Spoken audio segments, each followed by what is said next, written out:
Thanks for watching. We appreciate you. Please, please subscribe.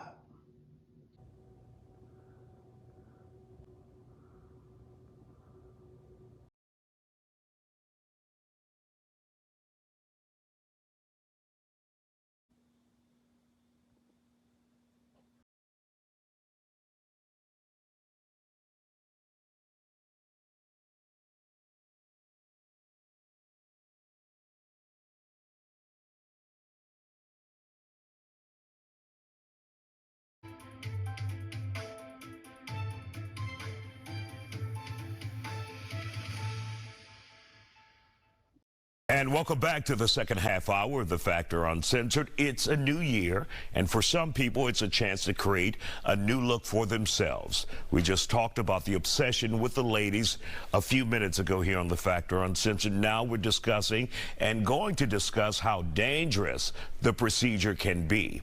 Two women, both mothers, got the procedure, and we heard about them over the weekend. Just devastating to many of the people who read it. And they ended up dying. Secreta Tolliver traveled from Chicago to the Dominican Republic for her BBL.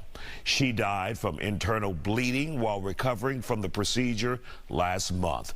26-year-old Janisha Jayla Williams got surgery for both a BBL and a butt lift in 2021. Sadly, she never woke up once the surgery was completed. Turns out an unlicensed doctor gave her anesthesia. Board-certified plastic surgeon and the man who has been ringing the alarm here in Houston for months, Dr. Malik Cunny, joins me now here on The Factor Uncensored to hear. And we all saw those pictures on social media. And as I got them, I sent them to my producer.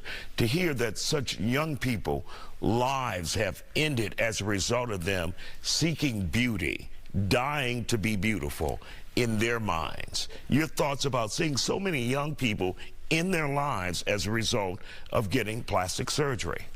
Well, I think you have to really think about how those patients end up where they end up to have those operations, and that's really where the problem lies. If you separate out the people who had serious problems or a death from everyone else, I think what you'd find is the vast majority of them are being done by surgeons who should not be doing it. They're done in facilities where surgery shouldn't happen. The anesthesia services are really substandard. The vast majority of problems are happening in those situations. And unfortunately, doctor, what we have is individuals who find the cheap route. These are people who are not board certified, not in this country. In one case, the Dominican Republic. In another case, this person did not have a license. And so they're likely charging cheaper rates.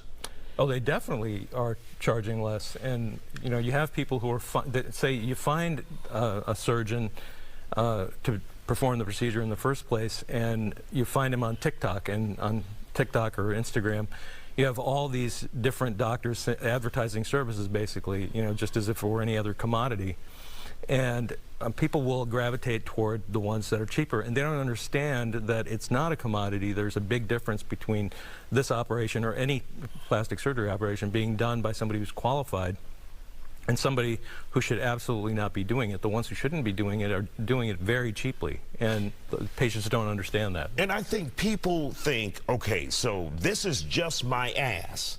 My ass is not going to kill me, but it could if it's not properly done by someone who knows what they're doing.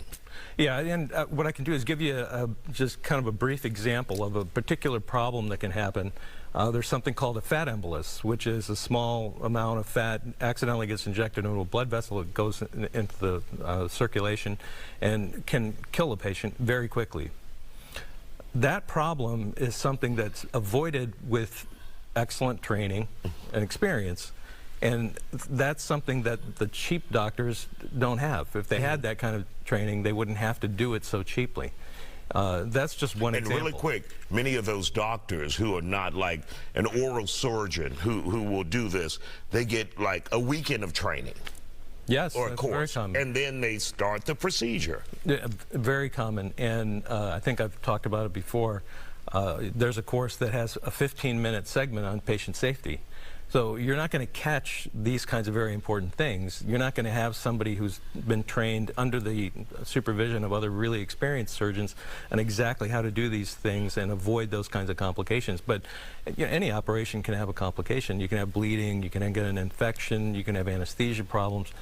But you limit the chance of those happening if you are choosing the right surgeon, and that's what board certification for plastic surgeons is all about. You know, you have somebody, you have to have certain types of training, you have to have a certain amount of experience, and then you have this large group of very, you know, highly respected surgeons looking at your abilities and saying, okay, we think that you're good enough that you can go out and you could do these for people. And if you don't have board certification, usually it's because you just don't have that kind of an experience. And so when we talk about these procedures and individuals who are putting their lives at risk, what can you say? Because I looked at all of these posts over the weekend, not just the weekend, but during the holiday when I was off, and I'm like, here's another one, here's another one, what can we say, if anything, to people out there who are looking to go the cheap way through medical tourism, going to a foreign country where they can save money, or those who may not be board certified? Well, you know, what I tell people, what I charge for this operation is going to be more than it is if you go to the Dominican Republic, you know, but what I tell people is don't be price sensitive, and it sounds kind of self-serving, but it's to say don't make the cost of the operation the first consideration. You know, it's not like just having this particular operation is the same no matter who does it, and you should just go with the cheapest thing. It's not like gasoline. Right, right. You know, that's the thing that people just don't get, that there is a difference between different doctors who do these things, and it's not just the surgeon. You know, anesthesia. If you're having it done cheaply, you're definitely getting cheap anesthesia.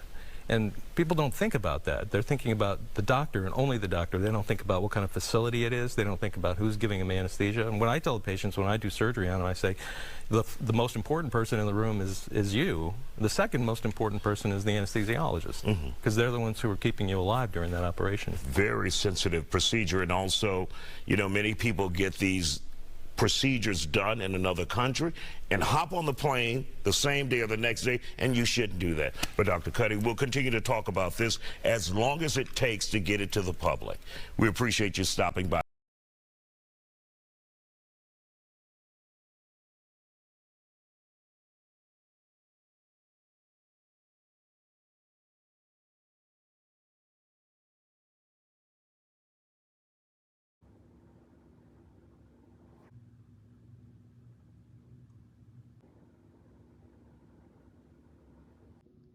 Thanks for watching. We appreciate you.